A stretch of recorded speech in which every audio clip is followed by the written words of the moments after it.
All right. Presidential candidate updates overall.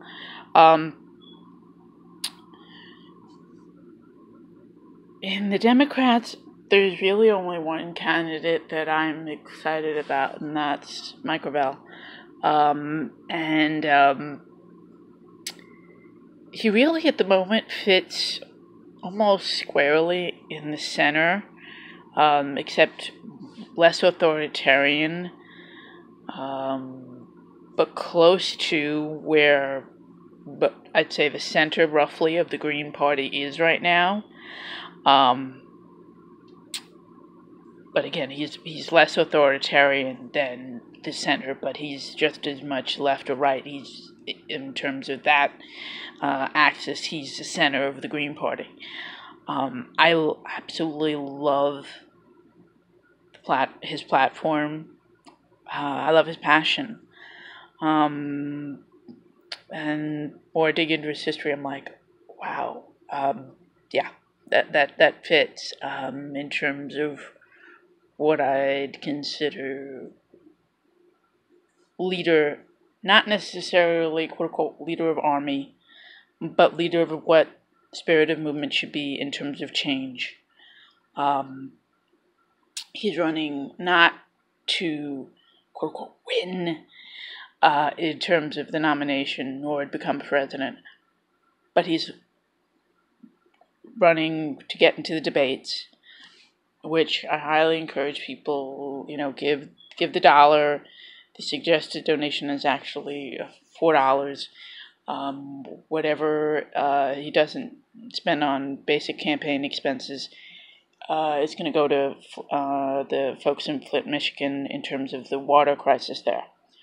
But mainly he's going to just get into the debates and to help push the Democratic Party leftward, which it desperately needs.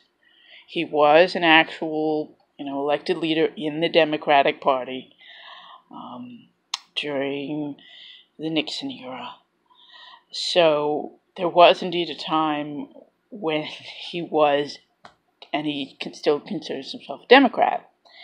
And therefore, at one point, the Democratic Party,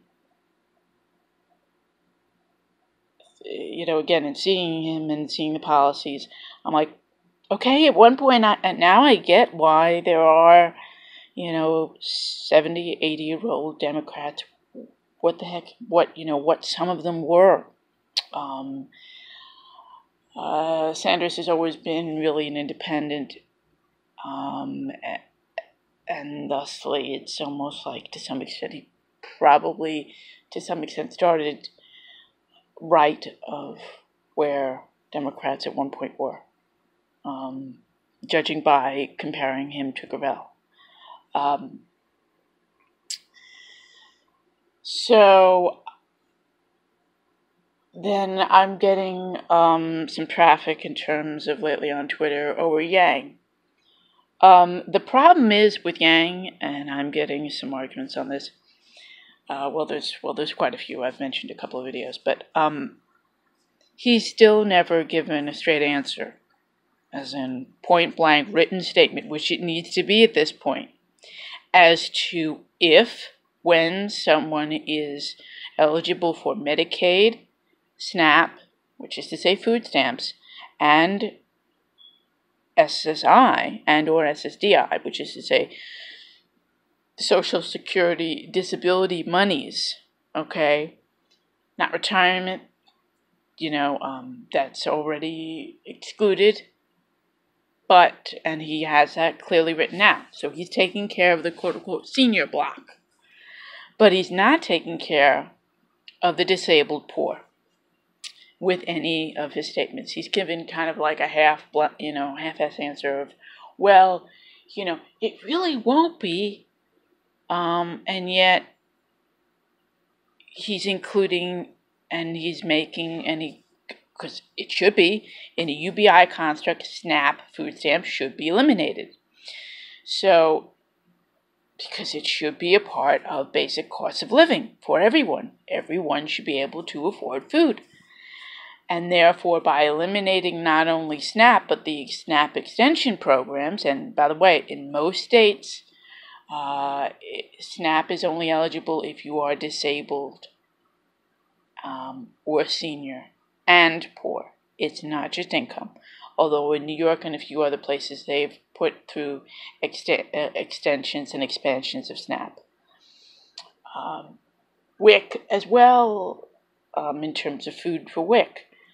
Again, that has been an unanswered question for people who are eligible for that. This is a huge frickin' problem. If you are going to cut back benefits, and or you're not even going to give a straight answer as to whether you really will or you won't, which to me, sorry, you're a politician. I'm assuming unless you guarantee, in writing and or full on in statements and or you're consistent about your statements on it, that you will do cuts, that you will not enhance things. It is a given. And that's a huge problem. Especially when overall what I'm seeing in terms of a pattern with regards to Yang's huge platform is he'll restrain people, individuals, but he's not really going to restrain government. And frankly, that's a big problem. So, he's going to, again, it's a real problem overall. When I describe myself as a libertarian socialist, I mean a really anti-authoritarian one. I'm on the line, kind of border between anarcho-socialist as an anarchist socialist hybrid and libertarian one. And it's language / what mood I'm in almost in terms of when I do the political compass quizzes as to which one I come out on. I've tested it and gotten both answers. And it's true, I'm kind of bordering, and it's a linguistic thing, and sometimes it's a matter of almost like what encounters have I had with people today as to which one I'll do. But beyond that, in terms of candidates, I'm following Ian Schlachman and Dario Hunter, and they're both Green Party candidates. Of the two, I'd say so far, and I think that Hunter might come out with a more extensive platform and or change things a little bit, so I'm kind of waiting. But so far, I'd say Schlachman is a little bit better than Hunter. But again, I'm looking forward to, and they're both different. Schlachman is closer to Gravel's platform in at least the UBI and federal jobs guarantee aspects. But Hunter, in terms of the way he did things, he almost copied and pasted, by and large, from the Green Party national website, as opposed to Schlachman, who completely wrote something out on his own, it seems, with obviously some advisors. So I'm looking forward to seeing them both run. The Democratic Party now has, by the way, a total of 17 candidates. So it's clear the strategy overall is a combination in terms of the Democratic Party leaders is going to be twofold. One, they're going to do some voting machine and ballot counting machine rigging. Two, they're going to be doing voter registration and unauthorized party affiliation twitches. Again. Three, they're going to do those things, and they, to the degree that no clear majority is reached, which is to say, and the 15%, I believe, is the threshold. And at that point, they are going to go to the second ballot in terms of their convention. And at that point, firmly, the superdelegates will decide it. Therefore, and this is one big reason why I can't see any candidate that I come close to liking winning in terms of the Democratic Party nomination. I see absolutely no chance whatsoever. None. Except, and again, well, so I'll put it as just 0.1% at best.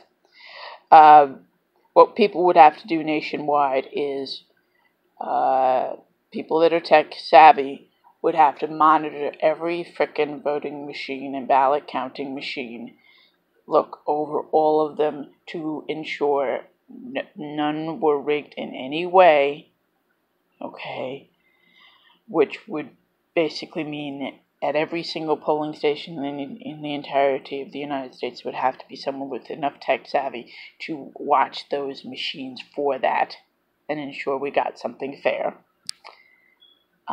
If that was done, then there's a small chance, but it exists. So for the people that do really care about the Democratic Party, really do want Sanders or Gabbard with a passion to possibly win, that's what you got to do. You got to frickin' flood as volunteers the poll sites and actually watch those machines. It's going to possibly mean you taking a day off from your job, or 2 days, or actually probably like 3 to 4 days from your job, which is probably going to pay a whole lot more than whatever meager thing you're going to get from working as a polling inspector, poll watcher. But that's what we're talking about. And again, to be clear, I'm not encouraging people, tech folks, to rig it for whomever. No, I'm saying I really seriously think that Bernie Sanders and possibly Tulsi Gabbard might very well each have enough popularity to win if everything is counted fairly in the Democratic Party process. If every person puts in or casts a ballot on a voting machine and or ballot counting machine that is not rigged, then it's possible to overcome the superdelegate mess that will occur on the second ballot. That's the only way to do it, folks, though, in time. Frankly, I consider Gabbard and Sanders mediocrity.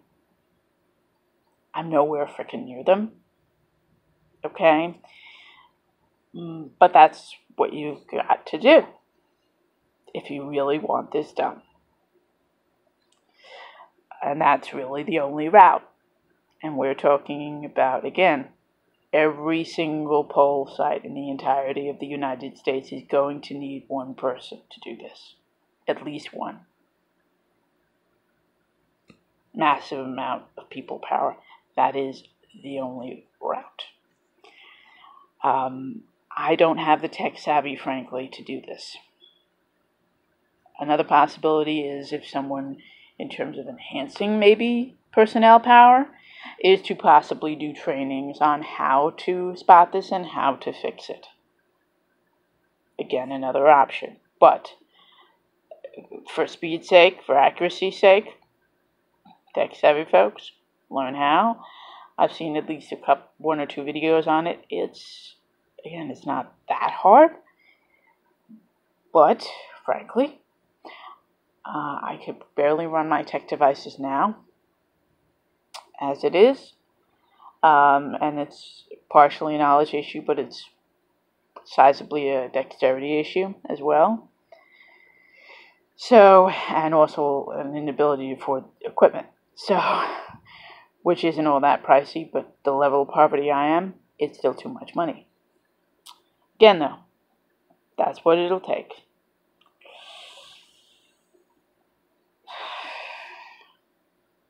Shalom, folks.